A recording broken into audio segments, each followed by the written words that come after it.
My name is Ellen, and I live in Waynesboro, Pennsylvania, which is a south central Pennsylvania small town. I work at a physical therapy facility, and I've been there about 11 years. I'm a medical social worker, so I work primarily with brain injury, stroke, and spinal cord injury patients. So I'm one of their first contacts, so the families are overwhelmed and exhausted and need help. So I try to take some of that burden off of the families and make them feel comfortable. The work atmosphere is hectic. We have a lot going on, a lot of patients coming and going, but I think everyone enjoys working with each other.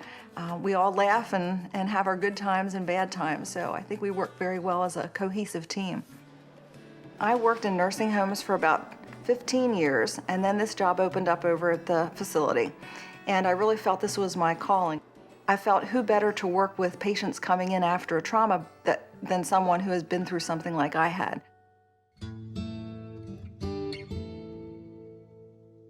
I was a junior in high school when I found out I had bone cancer, and at that point I was a cheerleader and I didn't know what my life was going to be like afterwards. And at that point in time they did surgery and then that was it. I don't really remember the first prosthesis, but I remember I wanted to get back to school, I wanted to get over this, I wanted to just move forward with my life. That's what I can remember. That's been a long time ago. I've been working with Bob for about 38 years. I remember meeting Bob, and he had a sense of confidence and quiet assurance. At one point he said to me, "We can't replace your God-given leg, but we'll come very close to it."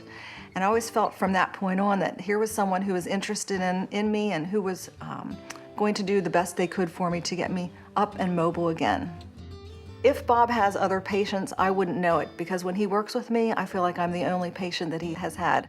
I know he must have had thousands over the years, but he always makes me feel like I'm the only one that he's paying the most attention to right now. When I got the sea leg, as soon as I got it and got familiar with it, it gives you a different sense of confidence. I can go out and do anything that I want to do. I like to say that it's a lively gait. I think you move quickly and can move at any pace that you want to move. It gives you just a real good sense of stability. I felt the first sea leg was as perfect as it could be. Moving into the second one, I'm looking for an even higher level of perfection.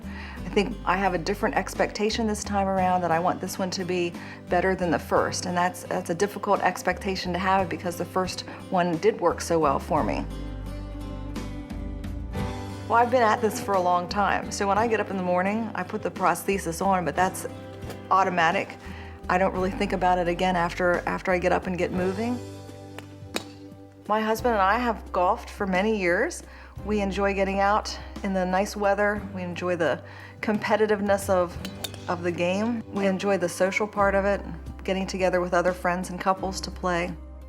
I've done many things. I've walked in Disney World. I've walked in Times Square, the Skywalk at the Grand Canyon.